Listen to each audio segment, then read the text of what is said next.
புதுச்சேரி மாநிலத்தில் தனியாக ஒரு எக்ஸாம் செல் என்று உருவாக்கி, ரெக்ரூட்மெண்ட் செல் என்று உருவாக்கி, பல கோடி ரூபாய் அதற்காக புதுச்சேரி அரசாங்கத்திலே மக்கள் வரிப்பணம் காலியாகி கொண்டிருக்கிறது. பல கோடி. என்னை பொறுத்தவரையில் எனக்கு கணக்கின் அடிப்படையில் இதுவரை நடந்த தேர்வுகளில் ஏறத்தாழ 25 கோடி ரூபா அதுக்கு செலவாயிருக்குன்னு நான் நினைக்கிறேன்.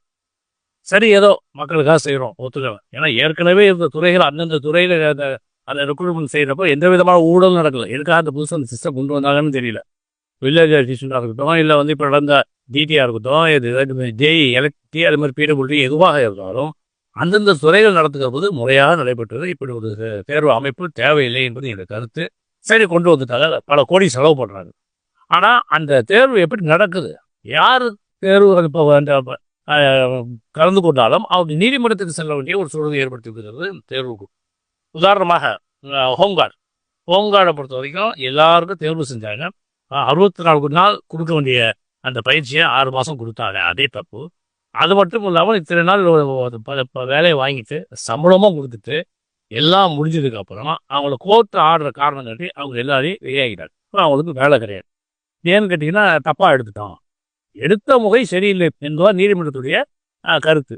அப்போ எடுத்த முறை தவறு என்றால் தவறு செய்த யார் அதிகாரியோ அவரை தான் நடவடிக்கை எடுக்கணும்.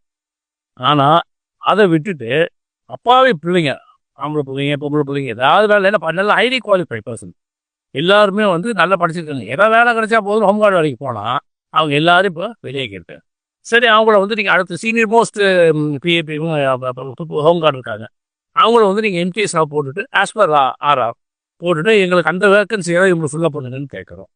அதுக்கு இருக்கக்கூடிய அதிகாரிகள் இல்லை எம்பிஎஸ் போட முடியாது, யூனிஃபார்ம் தான், ஆர்ஆரையும் காட்டுறாங்க, ஆர்ஆர் பிரகாரம் செய்யுங்கனாலும் செய்ய மறுக்கிறாங்க. இது மாதிரி ஒரு குழப்பமான சூழ்நிலையை மக்கள் மத்தியிலும் பிள்ளைகள் மத்தியிலும் அரசாங்கம் ஏற்படுத்தி கொண்டிருக்கிறது, அதிகாரிகள் ஏற்படுத்தி கொண்டிருக்கிறாரு. அதே மாதிரி இன்னைக்கு கன்ஸ்ட்ரக்ஷன் ஹெல்ப்பர் ஒரு நாளைக்கு அப்புறம் எடுத்தாங்க. அது கன்ஸ்ட்ரக்ஷன் ஹெல்ப்பர் பதவி எடுத்ததுக்கப்புறம் வாழ்க்கையிலேயே காரைக்காலில் அதிக 50லேருந்து 60 பிள்ளைங்களுக்கு கிடைச்சிக்கிட்ட வேண்டிய வேலை அது. ஆனால் இப்போ அது எப்போ வரும் நாங்கள்லாம் உட்காந்துட்டு இருக்கும்போது வரல. நானும் சட்டமன்ற உறுப்பினர் அறிஞர்களும் துறையுடைய அதிகாரி சந்தித்து பேசுகிற போது விரைவில் போடப்படும் என்று சொன்னார்கள். ஆனால் இப்போ என்ன நிலைமைன்னு கேட்டிங்கன்னா, அந்த எக்ஸாமே தப்பாக நடத்தி அந்த ரீஜன் வைஸ்ன்னு தான் கேட்குறாங்க. எங்களை பொறுத்த வரைக்கும் ரீஜன் வைஸுங்கிறது எங்களுடைய கோரிக்கை. அந்தந்த வேகன்சியை காரைக்கால் ஃபில்லப் பண்ணுங்கிறது எங்களுடைய கோரிக்கை, நான் இல்லை என்று சொல்லவில்லை. ஆனால் அதே நேரத்தில் இப்போ இந்த விஷயத்தில் ரீஜன் வைஸ்ன்னு சொல்லி கால்ஃபார் பண்ணாமல் நீங்கள் வேறு மாதிரி கால்ஃபார் பண்ணி காரைக்கால் பிள்ளைங்களுக்கு 60 பேர் கிடைக்கக்கூடிய வாய்ப்பு எடுத்து இப்போ காரைக்காலில் வேகன்சி 20 இருக்குது, நீங்கள் அதுக்கு தான் போகணும் அப்படின்னு சொல்கிறது எங்களுடைய உரிமைகளை பறிப்பது போல இருக்குது. எல்லாரையும் குழப்பி இதுக்கெல்லாம் யார் காரணம்? இந்த எந்த அதிகாரத்துக்கு பொறுப்பு? எதுக்கு இப்போ தேர்வு ஆணையம் நடத்துறீங்க நீங்கள்? அதில் என்ன பலன் இருக்கு? இப்போ இது group C post, group B போஸ்ட்டே கிடையாது. ஆனால் இவங்க சொல்கிற ஆர்ஆர் தான் போட்டேன் அப்படின்னு சொல்கிறாங்க பார்த்தீங்கன்னா, அப்போ அது டி போஸ்ட்டு.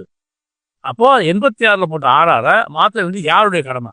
அந்த 86 போட்ட ஆர்ஆரை மாற்றாமல் வச்சிருந்து எக்ஸாமே வச்சு பல பிள்ளைகளுக்கு நம்ம கிடைச்சிடும், இந்த மார்க் அனுப்பிட்டு தான் போட்டிருக்காங்க, நமக்கெல்லாம் கிடைக்கணும், ஒவ்வொரு நாளும் அந்த உத்தரவு கிடைக்காதுன்னு காத்திருக்கும் போது இல்லை உங்களுக்கெல்லாம் கிடையாது, அந்த 20 பேருக்கு மட்டும்தான் கிடைக்குன்னு சொன்னாங்க.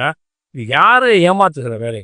எனவே எனக்கு இதெல்லாம் எப்படி உங்கள் ஊர் பிள்ளைகளை நீங்கள் மன உளைச்சலுக்கு ஆளாக்கி இருக்கிறீர்களோ, அதே போல் அந்த அதிகாரி யார் தவறு செய்தார்களோ அவர்களை அடையாளம் கண்டு அவர்களுக்கும் உரிய நீங்கள் தண்டனையை கொடுக்கணும். அட்லீஸ்ட் சஸ்பெண்ட் பண்ணுங்க. எதுக்கு அங்கே பிள்ளைங்க வாழ்க்கையில் விளையாடுறீங்க? இதெல்லாம் இருக்கக்கூடாது. தயவு செய்து அந்த புதுச்சேரி முதலமைச்சர் அவர்கள், அவர் பாவம், அவர் எல்லாமே கரெக்டாக சொல்கிறாரு. ஆனால் இன்னைக்கு அதிகாரிகள், தலைமைச் செயலர் தான் எல்லாத்துக்குமே காரணம். அதிகாரிகளும் நம்ம தண்டிச்சே ஆகணும், தவறு செய்கிற அதிகாரி தண்டிச்சே ஆகணும். உதாரணத்துக்கு ஒரு சின்ன விஷயம் சொல்கிறேன். இந்தியாவோட எல்லாத்துக்கும் ஸ்மார்ட் சிட்டி என்று சொல்லக்கூடிய பொலிவுறு திட்டம் என்று கொண்டு ஒரு திட்டத்தை கொண்டு வந்தாங்க. அதில் ஒவ்வொரு ஸ்டேட்லையும் யார் சேர்மன் கேட்டிங்கன்னா தலைமைச் செயலர் தான் சேர்மன். இப்போ பாண்டிச்சேரியில் 10 வருஷம் இந்திய அரசு வெயிட் பண்ணுது, இந்த திட்டத்தை கொண்டு வரணும், நல்லா செய்யணும். ஆனால் போட்டு குழப்பி அஸ்வின் குமார் என்று சொல்லக்கூடிய ஒரு அதிகாரிக்கு எடுக்கிற போது எந்த வேலையுமே பார்க்கல. 5 வருஷத்துக்கு சும்மா உட்காந்து ஓட்டினார். அப்போ அந்த தலைமைச் செயலர்கள் நடவடிக்கை எடுக்கணுமா இல்லையா? அதையே எடுக்கல. இப்போ நம்முடைய மாநிலத்தில் இந்த ஸ்மார்ட் சிட்டி திட்டத்தில் 300 கோடி ரூபா நீங்கள் திருப்பி கொடுத்துருக்கோம். 250 300 கோடி ரூபா. ஒரு அரசாங்கத்தில் காசு வாங்குறது பெரிய விஷயம், வாங்கின காசு திருப்பி போது இப்படி அதிகாரிகள் தொடர்ந்து தப்பு செஞ்சுட்டே இருப்பாங்க. தண்டனை மக்களுக்கு. இதை அரசு முடிவு கட்ட வேண்டும். இந்த நான் சொன்ன இந்த கன்ஸ்ட்ரக்ஷன் ஹெல்ப்பர் அதே போல் அந்த காவல்துறை சார்ந்த ஹோம்கார்டு, அதாவது ஒரு ஹானரரி பர்சன், இதெல்லாம் சரியான முடிவெடுத்து அவளுக்கு வேலை வாய்ப்பில் முன்னுரிமை கொடுத்து மீண்டும் அவங்க பணியமர்த்துவதற்கான காரியங்களை செய்ய வேண்டும்.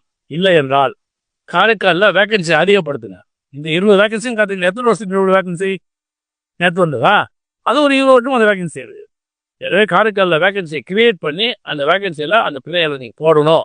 அதே இனிஷியல் ரிசர்வேஷனில் நீங்கள் ரெக்ரூட்மெண்ட்ஸில் போட்டு அவங்களுக்கு மறுவாழ்வு கொடுக்க வேண்டும் என்று நான் காரைக்கால் மாவட்ட திராவிட முன்னேற்ற கழகத்தின் சார்பில் கேட்டுக்கொள்கிறேன். நன்றி. இணக்கம்.